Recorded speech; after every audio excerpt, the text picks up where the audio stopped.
सरकार इस जिम्मेदारी से बच नहीं सकती। या तो ये हो सकता है कि केंद्र के बनाए हुए कानून में उत्तर प्रदेश सरकार को नहीं मानने हैं, वहां पे आपस में इंजन टकरा रहे हैं और सरकारी स्कूलों को बंद किया जा रहा है। 1,26,012 स्कूल बंद कर दिए गए, 5,000 स्कूल मर्जर कर दिए गए, 2 लाख से ज्यादा वहाँ पे शिक्षकों की भर्ती रोक रखी है। शराब की दुकानें पास और स्कूल दूर, क्या यही है आपकी प्राथमिकता?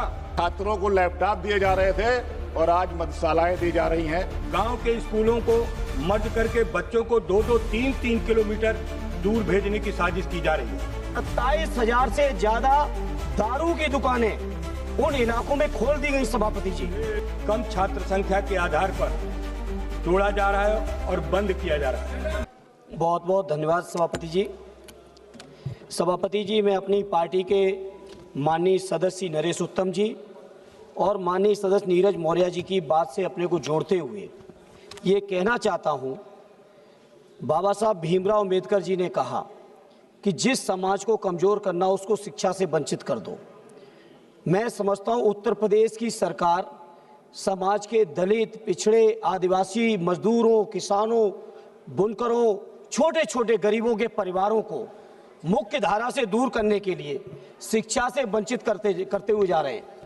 सभापति जी, आज़ादी के जहां हम अमृतकाल मना रहे हैं, वहीं उत्तर प्रदेश के अंदर एक अलग तरह का सामंतवाद है, जहां हम लोग शिक्षा अधिकार अधिनियम के तहत हमको ये कानूनी बाध्यता है कि हर बच्चे को शिक्षा उपलब्ध कराई जाए।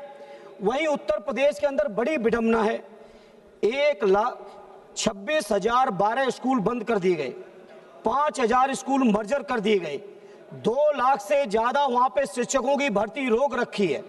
जहां शिक्षा से वंचित किए जा रहे हैं गरीब लोग, पीड़ित परिवार के लोग, दलितों के लोग, वहीं 27,000 से ज्यादा दारू की दुकानें उन इलाकों में खोल दी गई सभापति जी। इसलिए सभापति जी, मेरा आपके माध्यम से, चूंकि इस बजट में केंद्र सरकार का भी पैसा है, इसलिए केंद्र सरकार इस जिम्मेदारी से बच नहीं सकती।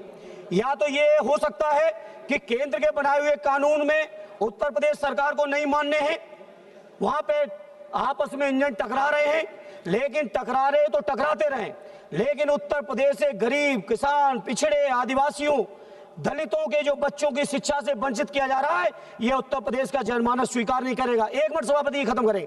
इसीलिए हमारे नेता आदरणीय अखिलेश यादव जी, जिनको पूरा देश पीढ़ी के नायक के तौर पे जानता है, उन्होंने घोषणा कर दी है, अगर सरकार स्कूल बंद करेगी तो हम पीढ़ी पाठशाला चलाकर उत्तर प्रदेश के गरीबों को शिक्षा देने का काम करेंगे और हम लोग आंदोलन के रास्ते पर जाएंगे, लेकिन स्कूल बंद नहीं होने देंगे। ये मैं इस मौके पर कहना चाहता हूँ। बहुत बहुत धन्यवाद। आपने लोक महत्व के महत्वपूर्ण विषय पे हमें अपनी बात रखने का अवसर दिया।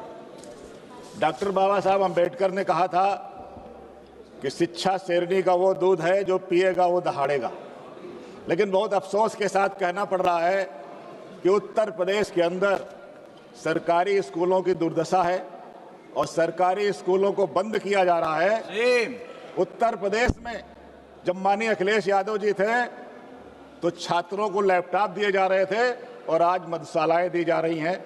मान्यवर, हम जिस क्षेत्र से आते हैं, आंवला लोकसभा से, आंवला लोकसभा ग्रामीण क्षेत्र की लोकसभा है। ग्रामीण क्षेत्रों में पढ़ाई के लिए, बच्चों के लिए अच्छे स्कूल नहीं है, बच्चों को अच्छी शिक्षा कैसे मिले इसकी कोई व्यवस्था नहीं है। और दूसरी तरफ एक नारा दिया जा रहा है कि सब पढ़ें सब बढ़ें।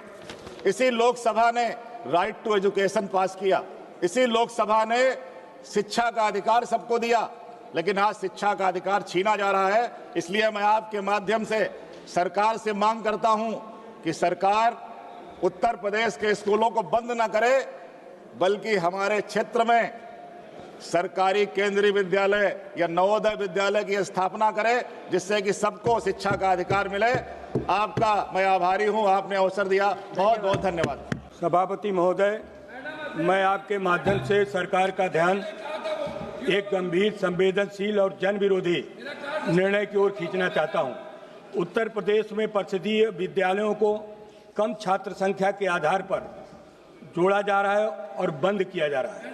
बच्चों से शिक्षा छीनी जा रही है। सरकार का एक तरफ शिक्षा को हर बच्चे को मौलिक अधिकार बताती है। दूसरी तरफ गांव के स्कूलों को मर्ज करके बच्चों को 2-2, 3-3 किलोमीटर दूर भेजने की साजिश की जा रही है।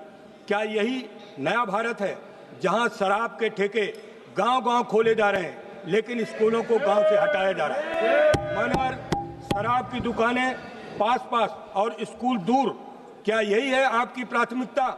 आरटीआई एक्ट 2009 साफ करता है कि हर बच्चे के घर को 1 किलोमीटर के अंदर स्कूल होना चाहिए, लेकिन आज उसे तोड़ा जा रहा है। ये मर्जर नीति गरीब, दलित, पिछड़ा, आदिवासी और बेटियों की शिक्षा को सीधा चोट पहुंचाने वाली है।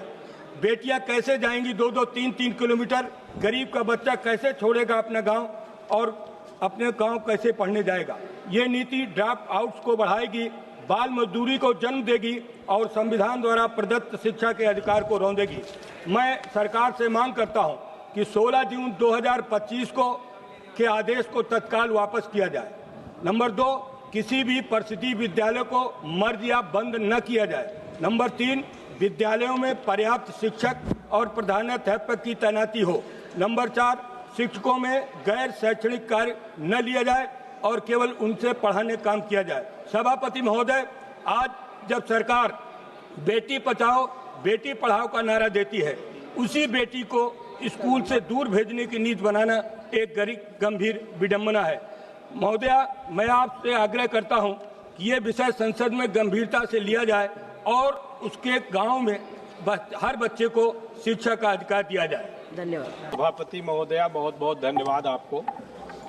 महोदया, हमारा जो शिक्षा का अधिनियम है, निःशुल्क और अनिवार्य बाल शिक्षा अधिकार अधिनियम 2009, इसके साथ साथ संविधान के अनुच्छेद 21A के अंतर्गत देश के प्रत्येक 6 वर्ष से 14 वर्ष तक के बच्चों को निःशुल्क शिक्षा की व्यवस्था करने का काम किया गया। इसी के तहत सर्व शिक्षा अभियान के तहत प्रत्येक 1 किलोमीटर पर बच्चों को निःशुल्क शिक्षा उपलब्ध कराई जा सके, इसके लिए विद्यालय खोले गए। केंद्र सरकार के और प्रदेश सरकार के सहयोग से विद्यालय खोले गए, लेकिन उसके बाद उत्तर प्रदेश बाबा साहब भीमराव अंबेडकर ने भी शिक्षा के इस महत्व को समझते हुए संविधान में उन्होंने व्यवस्था करने का काम किया था 45 में, अनुच्छेद 45 में। लेकिन आज उत्तर प्रदेश में लाखों लाख विद्यालय जो प्राइमरी विद्यालय हैं वो बंद किए जा रहे हैं, जिससे गरीब बच्चों की पढ़ाई कमजोर होगी, नहीं पढ़ पाएंगे। साथ साथ जो वहां पर कार्यरत रसोइया हैं उनका भी रोजगार छिनेगा, शिक्षा मित्र का रोजगार छिनेगा। इसलिए आपके माध्यम से मैं ये मांग करता हूँ, माननीय श्री नरेश उत्तम जी, माननीय धर्मेंद्र यादव जी के साथ अपने को जोड़ते हुए मैं ये मांग करता हूं कि उन प्रदेश केंद्र की सरकार ये सुनिश्चित करे कि उत्तर प्रदेश में वो विद्यालय बंद न किए जाए। धन्यवाद।